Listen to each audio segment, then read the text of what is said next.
You know, history's packed with these huge, epic stories of heroes and villains. But sometimes, the final chapter of someone's life isn't epic at all. It's just, well, it's just plain weird. So today, we're going to dive into some of the most bizarre and unbelievable ways people have checked out of history. So, let me ask you this. What could possibly link 60 medieval nobles, a young Roman prince, and a Spanish king from the 1400s? I'll give you a hint. It's not a famous battle or some big political treaty.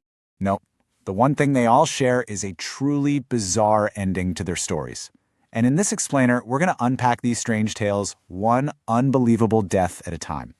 So first up, let's head to medieval Germany for a political summit that went horribly, horribly wrong.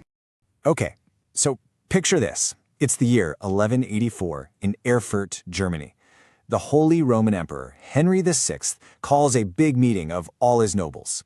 They're all gathered at this impressive castle, the Petersburg Citadel. You gotta understand, this is a very serious political event. The whole reason they were there was to settle a pretty bitter land dispute between two powerful guys. So everyone's in the room, expecting a long day of arguing and royal decisions. What they didn't know was that the very floor beneath their feet was about to give way, in the most disgusting way imaginable. So you've got this whole assembly of nobles, all decked out in their armor and finery, packed into this upstairs room. And their combined weight was just too much for the old wooden floor. It just buckles and collapses. But that's not even the worst part. The whole group and all the splintered wood crashes right through the floor below them, and they all plummet directly into the monastery's giant latrine pit, the cesspit in the cellar. And the death toll? A staggering 60 nobles and knights. And most of them didn't actually die from the fall. No, they drowned. They drowned in literal tons of liquid human waste that had been collecting down there for years. I mean, you just can't imagine a worse way to go. And here's the final tragic bit of irony.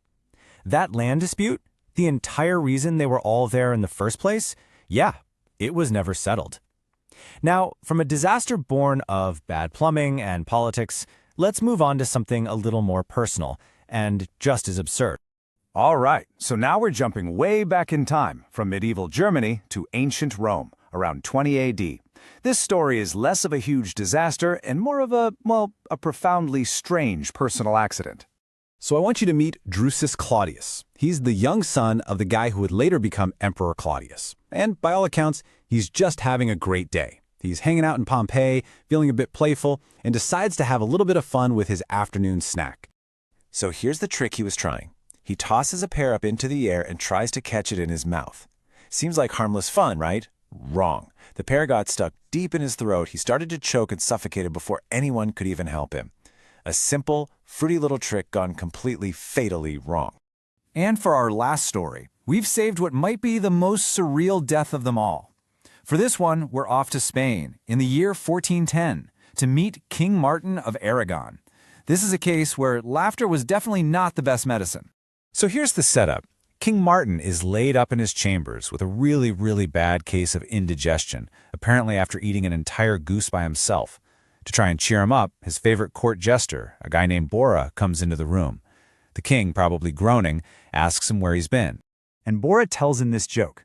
He says, "Oh, I was out in the next vineyard where I saw a young deer hanging by its tail from a tree, as if someone had punished it for stealing figs."